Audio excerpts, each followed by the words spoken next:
Hello, everyone. Thank you for joining me today at Shoppers Engage. Today, I'm joined by Izzy and Alec from a Overnight Oats startup from Northwestern.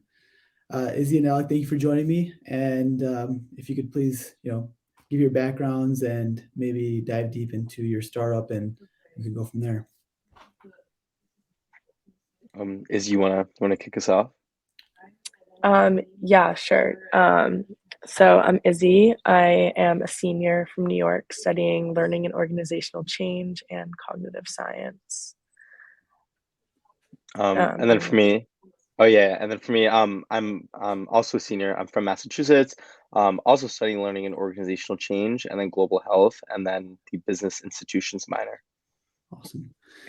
So with Shoppers Engage being more consumer focused, when I came across, I actually met Alec at a startup incubator at Northwestern, and the question was how do you get started in the consumer world? A lot of experience that Alec and maybe even Izzy is in the tech background, but focusing more on the consumer side. What was that like for you both?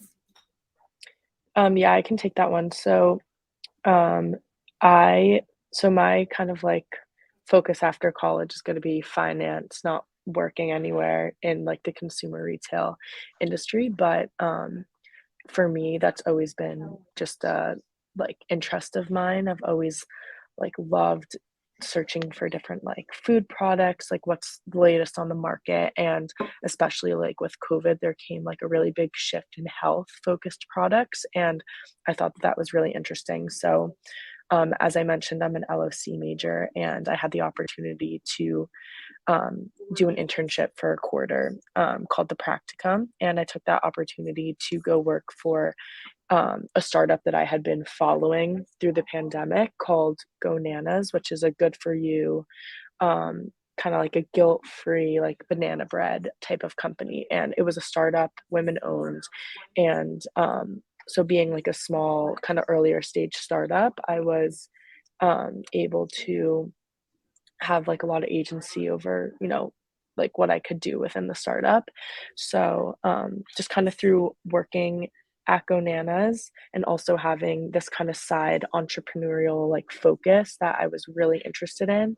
Um, I kind of was like, this is a really cool intersection of like entrepreneurship and business, but also like consumer retail and like this really growing interest towards like health and wellness and food. So um, definitely a hard space to crack into. A lot of people wanting to do the same. But yeah, that's how I ended up here. Great. And Alec, I Yeah. know with you joined a bit later, right? Is that correct? So maybe talk about. Yes. Yeah, totally. So, with our overnight oats here, I definitely got this is my first kind of CPG related experience from the consumer food product side of it. And from getting involved, Izzy had reached out to me, and Izzy and I have been friends ever since I'm starting up at Northwestern. And she had reached out to me over our winter break earlier this past year, and had just let me know a little bit more about the overnight oats that she loved making, and just from various of her different consumer related internships, experiences, interests, and things like that. And it asked if I wanted to get involved and come in and be part of it. And she gave an awesome pitch. And I'm a big overnight oats fan and just oats in general too, from just enjoying different hot and cold oatmeal. So I saw it as an awesome opportunity to get my feet wet a little bit more into entrepreneurship. And then also into the CPG related products, and to be able to help start and grow a company that really started as Izzy's baby there, you could say. So it's been awesome to be part of it. We've had a lot of fun. We've been residents at the garage, or our innovation hub on campus, which has been a really cool experience to get lots of different mentoring. We've been able to speak with many different CPG related entrepreneurs in just through Northwestern and through the garage, and also through a couple different entrepreneurship classes at Northwestern. So it's definitely been a lot of fun, a little bit of a roller coaster from time to time, but have been heavily enjoying it since getting involved with Izzy. Awesome. And Alec, I think this leads to my next question of you kind of talked about it, but why, I guess, Izzy, why overnight oats? Is it something maybe you grew up in the household that was something you made with your parents, or is that just a secret recipe you had? So how did you get into that? Yeah. So growing up, I never ate oatmeal. I actually really disliked it as a kid, but as I grew up and realized that I needed to expand my palate, I started loving hot oats. And with this shift towards like health and wellness, I kept on seeing all these recipes for like this cold overnight oat product. And as I've grown, I've become more curious to try like those kind of weirder, more niche, like unfamiliar health trends. So I was running like a lot last year and needing a breakfast that was easy to take on the go because I was getting up early in the morning, go like using my like, hour before class to go on a run, but then needing to quickly get ready and get out the door. So I was kind of like, what can I have that I can take with me that will provide me with like a lot of protein and um, I kind of landed on this overnight oats recipe that I was just religiously making for myself. And I remember laying in bed one night and I was like, oh my gosh, like I forgot to make my overnight oats, which means like when I go on my run tomorrow, I'm not going to have anything to take and I'll have to substitute it with like some protein bar that doesn't have like whole foods, like good ingredients that I know will leave me like feeling good and full for a long period of time. So I can, continue on my day, not really need to worry about like being hungry. And I was like, "Oh, it's so annoying to get out of bed and pull out all the measuring cups and everything." And I kind of thought to myself, I go grocery shopping every week. Why am I not reaching for the mush? Or like, why am I not reaching for the Trader Joe's brand of overnight oats? Because those products do exist.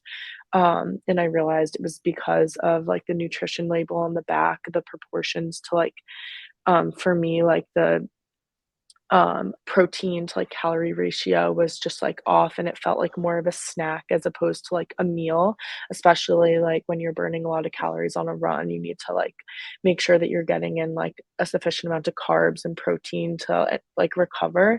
So I was kind of like, this seems like a really great opportunity for a business. It seems like there's a pain point there. And so Alec and I have been really trying to explore that like desirability and that pain point in people and see if that's something, if that is like holding true, which so far it has. And we found like pretty strong evidence of that pain point. So that's how we got into the oatmeal.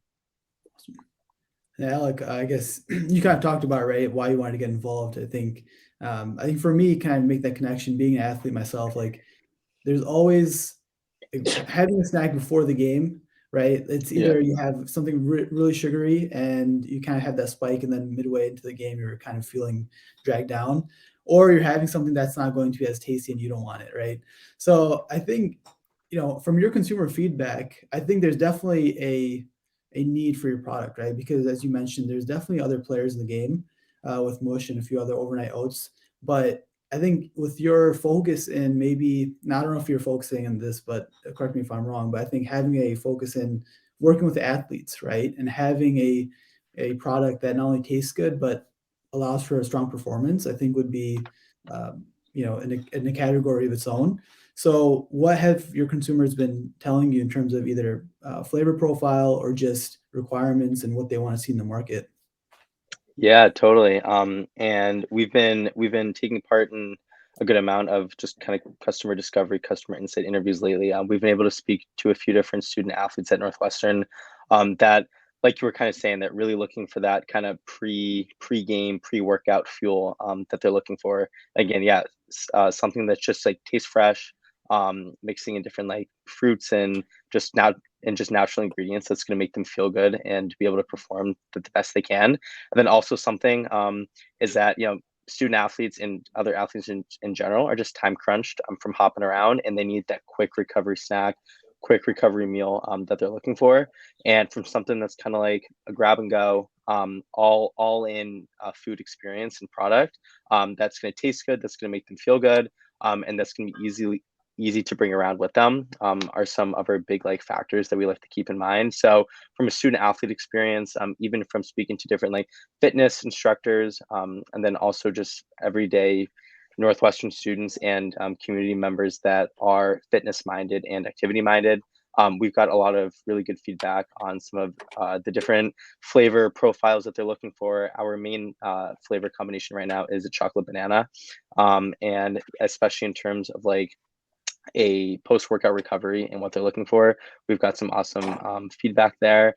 And then everyone's also tossing out some other different ideas. I mean, it seems like people are looking for some like cinnamon apple or like blueberry related flavor combinations there, or also any just kinds of like just like regular cinnamon and things like that too. So people definitely have a certain type of like flavor profile and consistency that we're looking for, and those are a lot of different aspects that we're taking into mind to see what other like recipe testing and adjustments we'd want to make, then also to be able to best target our product, the aesthetics of the product, the messaging of the product, and the simplicity of the whole ingredients of the product to our main consumer base. Wow, that's awesome. And I guess my leading question is then what are some of the challenges you weren't expecting, right? Because I imagine there's a whole list of them, but if there's maybe one or two top of mind where other maybe CPG startups can learn from, what would you have to advise? Immediately what comes to mind for me is everyone has a different palate, everyone has Yeah. different preferences on flavor and consistency. Someone will say that our oats are too sweet, the next person will say that it's too bitter. So I think that for me has, and I assume for Alec as well, has been the most interesting struggle to balance. I think the takeaway is just not everyone's going to love your CPG product. I can name a million products that are controversial and one person will like and the next person won't like. So I think just really trying to balance people's like advice and really understand like, okay, is this kind of like just a them thing, or like is this something that we should really be like iterating our recipe around? Awesome. Yeah, yeah, definitely. I would echo that there as well. And then also in terms of just finding who our main consumer target market is, that type of research and that type of focus takes time. Because realistically, we'd want to say that all students, all athletes, all fitness related individuals, all parents in the morning that are looking for just like a really quick meal before they're dropping their kids off at school, or if you're in the business industry and you need something grab and go before you're stepping into the office for the day, or whatever it may be. Those are all potential markets at first. So we're like, okay, we can see our product fitting in there, but really narrowing down and focusing on who our main group is going to be takes time, and that can definitely be tricky in terms of also balancing the different like flavor preferences and consistency and what people are looking for and how people see like an on the go and on the go whole ingredient product, as Izzy was mentioning more there. But I'd say like a big tip that we've been doing of late is we've been really trying to put ourselves in our potential consumer target market shoes and figure out what they've been currently doing as their current solutions, and really trying to understand, there's different brand loyalties that take place. People are drawn to nutrients and protein facts. People are drawn to different branding packaging that's bright and is really just catching their eye. So we're trying to understand what are some of these trends that are really getting our customers, and then we're going to try to figure out more about how we can build on that and also help grab those customers before they start building up more loyalty to some of the different products that they've had before. That's awesome. And I think that's the other thing is like when you're starting the business, there's so many different variables that you don't even know where to start, right? I think it all revolves around the consumer. And for me, as we wrap up this interview, the question is, what's next for your brand, right? What's the next lead that you both are looking to take forward, and where can people find your product if it's available now or not? Yeah, so as Alex said, I think understanding consumer behavior is really our next focus over this next like week or two, or however long that'll take. But in terms of getting our product out, we're working on finding an industrial or like a professional kitchen, because now we're making it out of house. So we can only do that for so long. So when our product does become available, we're going to start advertising that on campus. You will hopefully see us posted up on Sheridan Road in the next coming weeks, handing out samples and taking down numbers to get some order forms out. So that's next in line for our company. Awesome. Glad to hear that. Thank you both for your time. And we'll at Shoppers Engage, we're going to continue to keep in touch with you both and see where we can help you. Great. Thank you Awesome. so Thank you. much. Take Thank care. you.